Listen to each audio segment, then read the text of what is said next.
বাচ্চাকে গোসল করিয়ে ব্যবহৃত পানি টয়লেটের কমোডে ফেললে কি বাচ্চার কোনো ক্ষতি হবে? কোনো অসুবিধা নেই। বাচ্চাকে গোসল করানোর পর অবহেলিত অতিরিক্ত পানি বা ব্যবহৃত পানি যেটা আছে সেটা টয়লেটের কমোডে আপনি ফেলে কমোড পরিষ্কার করলেন, সেটা করতে পারেন। ড্রেনে চলে যেতে পারে। একদম কমোডে কোনো অর্থ ছাড়া, কোনো বিশেষ কোনো উপকারিতা ছাড়া জাস্ট শুধু ঢেলে দিলেন, সেটা না করে যদি আশপাশে কোনো গাছে ঢালা যায় বা কমোড পরিষ্কার করার কাজ বা টয়লেট পরিষ্কার করার কাজও করা যায়, তারপর সেটা উত্তম।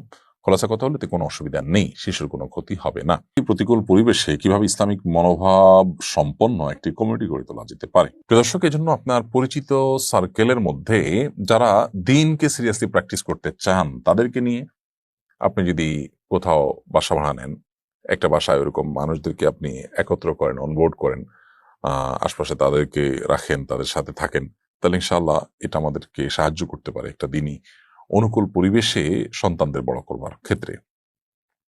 আর যদি আল্লাহ তৌফিক কুরান নিজে ঘরবাড়ি করার, তাহলে সেক্ষেত্রে একটা বিল্ডিং কয়েকজন মিলে করলেন, সবাই দিনদার মানুষ হলেন, মসজিদের আশপাশ দেখে করলেন, অথবা একটা সোসাইটি ডেভেলপ করলেন। যেমন আমরা আসুন্নাহ ফাউন্ডেশন মসজিদ কমপ্লেক্সের আশপাশে জায়গাগুলোতে আমরা আমাদের ফাউন্ডেশনের যারা শুভাকাঙ্ক্ষী আছেন তাদেরকে নিয়ে একটা সোসাইটি ডেভেলপ করছি। এই টাইপের কাজ যে কোনো জায়গাতে আপনি আপনার উদ্যোগে আপনার সামর্থ্য অনুযায়ী আপনি করতে পারেন। গ্রামে হতে পারে, শহর হতে পারে, ভাড়াটিয়া হয়ে হতে পারে, বাড়িওয়ালা হয়ে হতে পারে।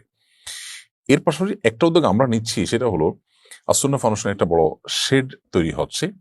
সেখানে ইনশাআল্লাহ বিইذনিল্লাহ প্রতি জুমাবার দিনভর ফ্যামিলি ডে আমরা উদযাপন করার চেষ্টা করছি। সেখানে বাচ্চাদের জন্য বিভিন্ন খেলাধুলা, রাইডের ব্যবস্থা থাকবে। বোনরা নিজেদের মধ্যে পরিচিতি এবং আলাপ আলোচনা এবং তাদের মধ্যে ভালো জিনিসগুলো এক্সচেঞ্জ করার সুযোগ পাবেন, এবং নারী পুরুষ সবার জন্য দিনী হালাকার ব্যবস্থা থাকবে।